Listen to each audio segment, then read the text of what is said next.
Okay, so after reading the chapter about probability, one of the activities that I would use to introduce probability is on page 582, activity 21.2, and it's called "Is It Likely?" And so I would have either like an anchor chart. We would do this on the Elmo or even on the whiteboard, and I would write different scenarios, and we would talk about whether how likely it was, whether it was certain, impossible, or possible, and to what degree we think it will be.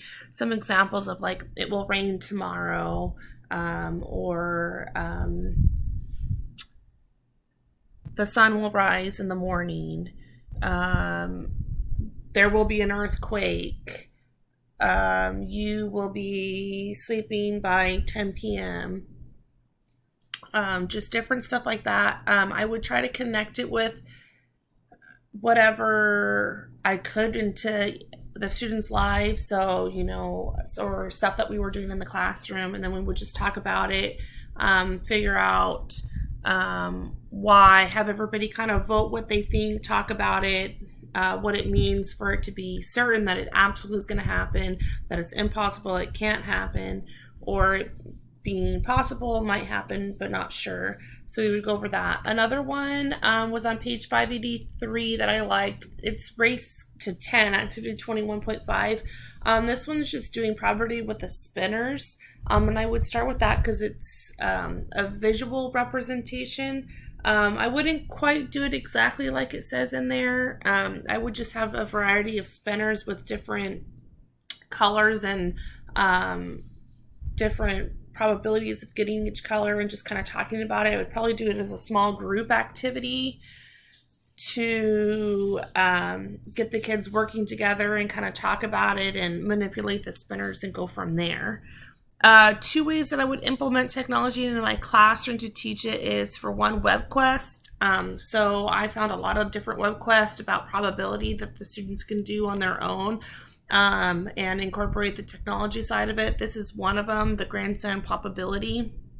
And I'm sure you're familiar with them, so I'm not going to really go through it too deeply, but this is something that we can either have kids work individually or as a group, and just go through all of this stuff on their own, and that way it would give me an opportunity to kind of walk around and see how everybody is doing. And then I would also incorporate different games. So I found a couple of different games that get the kids to manipulate with the probability. And here's for 5th grade, so different stuff that they can manipulate with the technology. I would also incorporate videos to help them learn probability, see it in action, and follow along with steps. And then the activity that I actually picked for the last portion of this is also incorporating technology. So the one that I liked was this one here. The main page looks like this. So it was from the Scholastics. So this is another way that I would also be able to incorporate technology for probability. But this is also, like I said, the one that I picked. So this is the one that I picked. It's probability tour. I actually did it myself, and it was pretty fun. It goes through, it has you decide how many cities you're going to have in your tour, and each city it tells you, this is how much money it costs each day to do each show. This is how much you would make doing the show, and here's your probability that you'll actually make that profit. And there's different ones, and you got to go through and you got to pick which ones you want to do, and then it has you spin 3 times. You'll do 3 shows in that city and then see what it is, and then it has like a little meter up here about how much money you have. So here are the results from when I did it.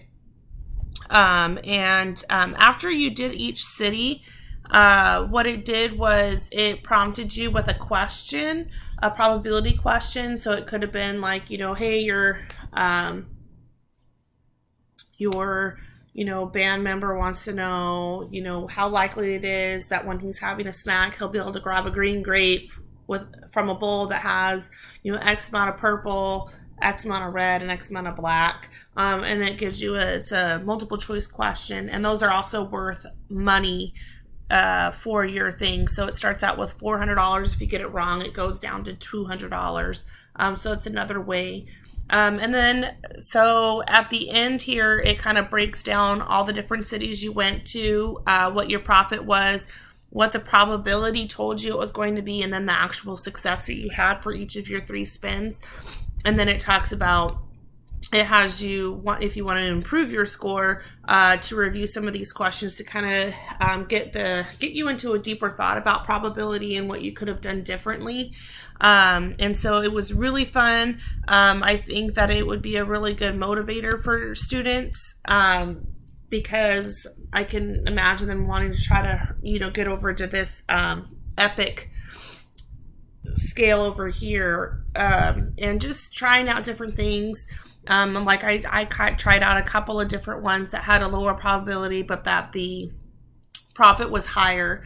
And so it was really interesting. One way that I would modify it is that I would have them maybe write like a reflection, or maybe put them into a small group afterwards to kind of compare and talk about, what their actual successes were compared to others, and kind of talk to each other about what their thought process was. Was their thought process to go with the ones that had the higher probability even though they made less profit, or was it to go with the lower probability with the higher profit, and support their position either way? We can maybe even do this as a whole group and kind of get the students up walking around, and getting a debate going on and how they feel and stuff. So really fun lesson that you can do with this from Scholastic, and it's also, again, another way to incorporate technology.